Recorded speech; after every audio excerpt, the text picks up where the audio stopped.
السلام علیکم ورحمۃ اللہ وبرکاتہ۔ اہلا و سہلا مرحبا بکم۔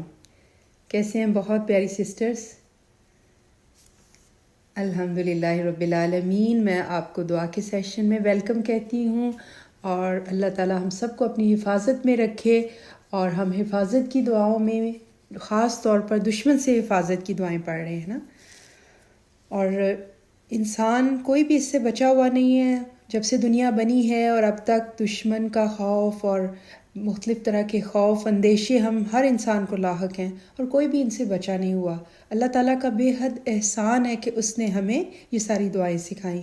تو آج کی جو خوبصورت دعا ہے وہ دیکھیں، اس کو حضرت موسیٰ علیہ السلام کو جب فرعون جیسے دشمن کا خوف تھا تو اس وقت انہوں نے یہ دعا پڑھی۔ اس کا ترجمہ دیکھتے ہیں۔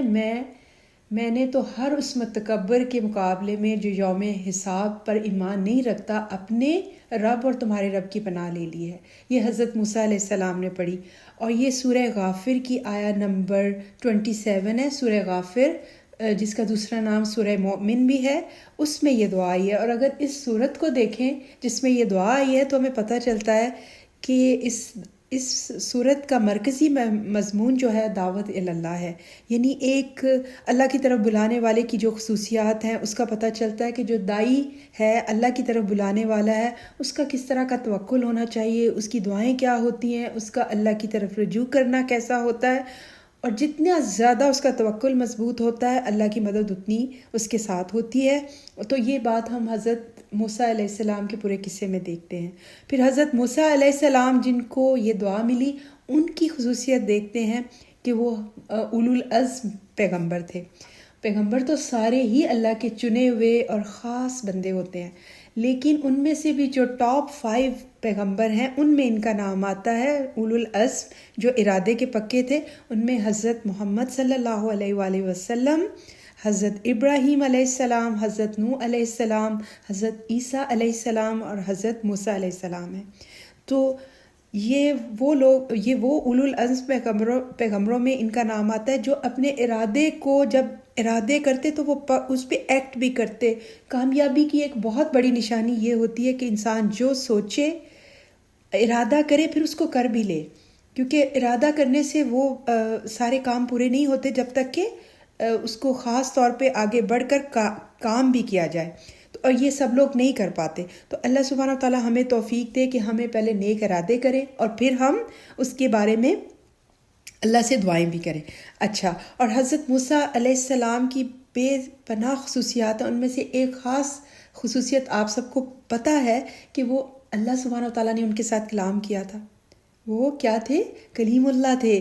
اللہ سبحانہ و تعالیٰ نے ان کو اپنی ملاقات کا شرف بخشا تھا، اور بہت زیادہ دفعہ بہت سی صورتوں میں حضرت موسیٰ علیہ السلام کا ذکر آیا ہے۔ سورہ قصص میں آپ دیکھیں کہ آیا نمبر 2 سے لے کے 3-4 پیجز پر یہ سارا قصہ بیان ہوا ہے۔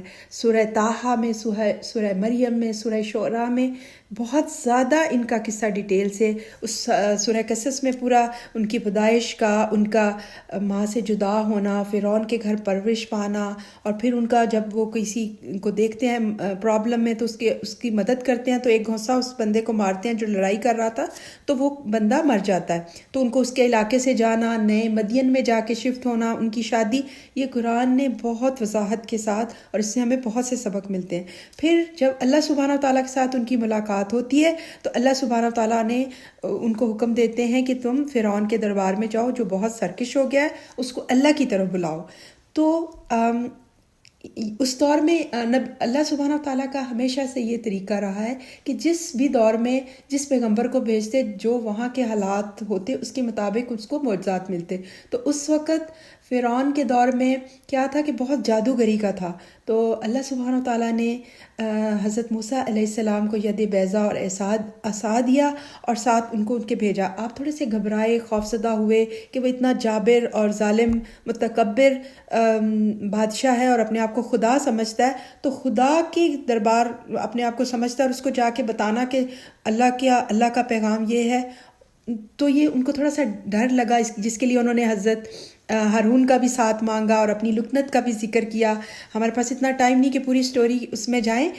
بہرحال جب وہ وہاں پہنچے دربار میں تو کیا کرتے ہیں کہ جاتے ہی ان کو سارا پتہ تھا کہ میں کس متکبر شخص کے پاس جا رہا ہوں، تو دربار میں جاتے ہی انہوں نے کیا کہا، انی استو بربی و ربکم، کہ میں تو پناہ میں آتا ہوں. فوراً کہ اب اللہ کی پناہ طلب کی اپنے، اور اس کو کہا کہ بے شک نو ڈاؤٹ کہ تو مجھے تو کوئی ڈاؤٹ نہیں ہے کہ اللہ میرا اور تمہارا رب تو صرف اللہ ہی ہے.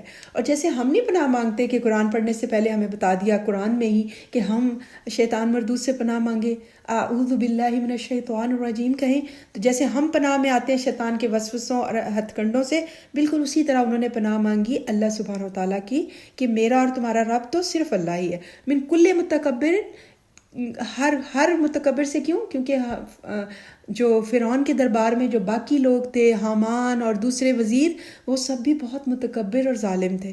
تو انہوں نے فوراً اللہ تعالیٰ کی پناہ لی اور کہا کہ میں تو اللہ کی پناہ میں آتا ہوں ہر اس متکبر شخص سے جو ایمان نہیں لاتا نا یوم حساب پر.